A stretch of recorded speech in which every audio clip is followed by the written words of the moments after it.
Hola, nosotros somos de la Universidad Politécnica de Chiapas. Estamos en la carrera de Ingeniería Petrolera, en la materia de Introducción a la Ingeniería Petrolera, impartida por el docente Alejandro Zúñiga Rosales. Estamos en el cuatrimestre primero A y nuestro equipo está conformado por Alondra Vázquez, Gloria Griselda, su servidora, Vanessa Isabel, María Luisa, Yaret Alejandra, Kerlin Mar y Gerson Aminadab.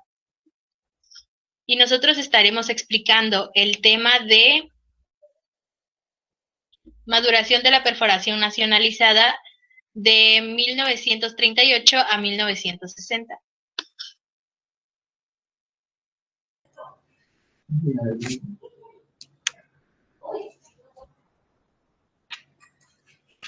En 1938 se promulga la expropiación petrolera a cargo del presidente Lázaro Cárdenas del Río. En ese mismo año, el 7 de junio, se crea Petróleos Mexicanos, Pemex, y a la Distribuidora Petrolera Mexicana. En 1940, Pemex es reformado como una entidad única a cargo verticalmente de la Distribuidora de Petróleos Mexicanos.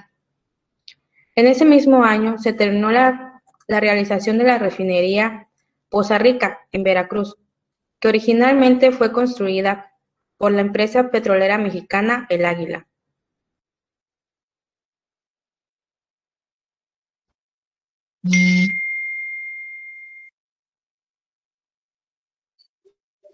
En 1941, Pemex crea el Departamento de Exploración para intervenir la tendencia baja en producción, tanto como en 1942 la producción total anual de Pemex desciende de 35.1 millones. En 1944, México se convierte en un importador neto de productos petroleros. También en ese mismo año, el gobierno de Estados Unidos le hace un préstamo a México de $10 millones. Ese dinero México lo utiliza para la ampliación de la refinería de Azcapotzalco y para la producción de gasolina de alto octanaje para los aviones. En 1945, México cierra la refinería de Bellavista, ubicada en Tampico, Tamaulipas, porque México no podía asumir los gastos de esa refinería. Después México descubre un nuevo yacimiento ubicado en el norte del país. Esto impulsa a México para la producción de gas natural.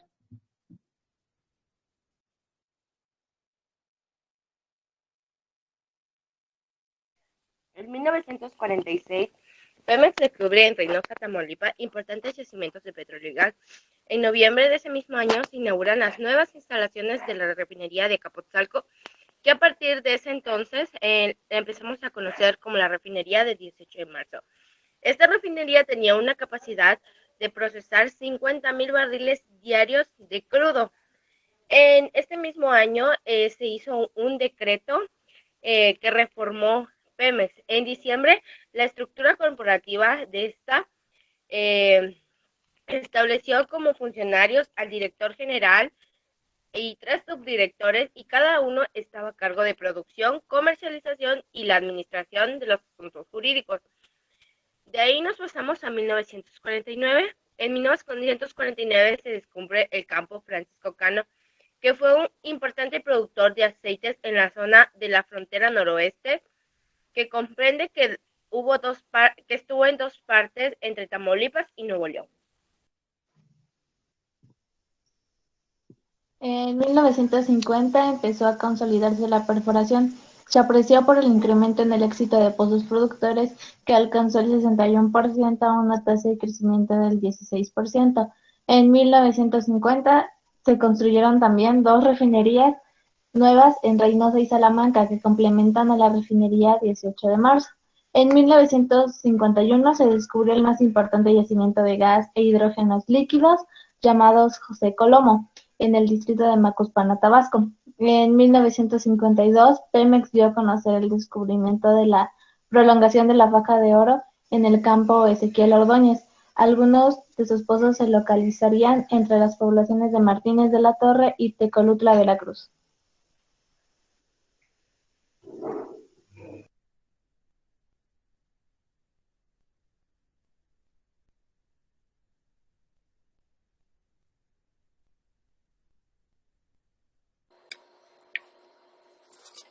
En 1955, no obstante la mayor productividad de Pemex,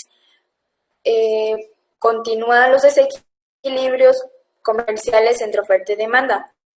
Para entonces, el 20% de los productos distribuidos en la empresa se compraban en el exterior. Las razones estriba en déficit de la capacidad refinadora.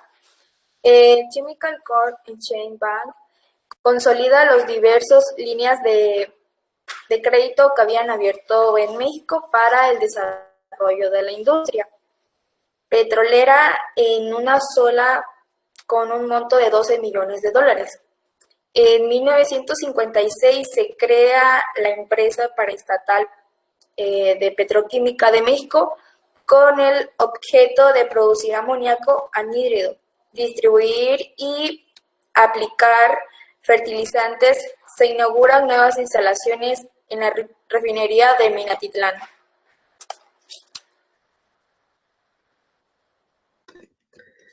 En 1957 se estimuló el desarrollo de Pemex del oleoducto en Tampico, Monterrey, en lo cual se obtuvo por primera vez en México el petróleo.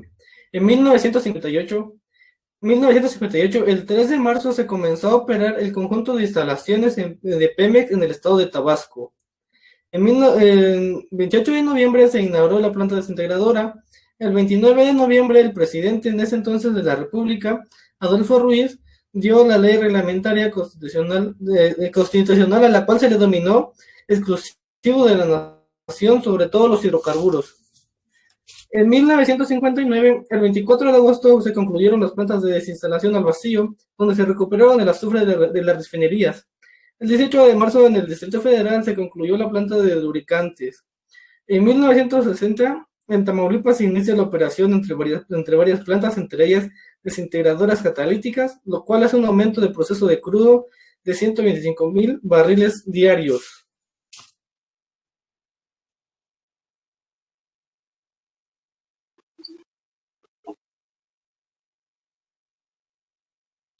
Y eso ha sido todo. Muchas gracias por vernos.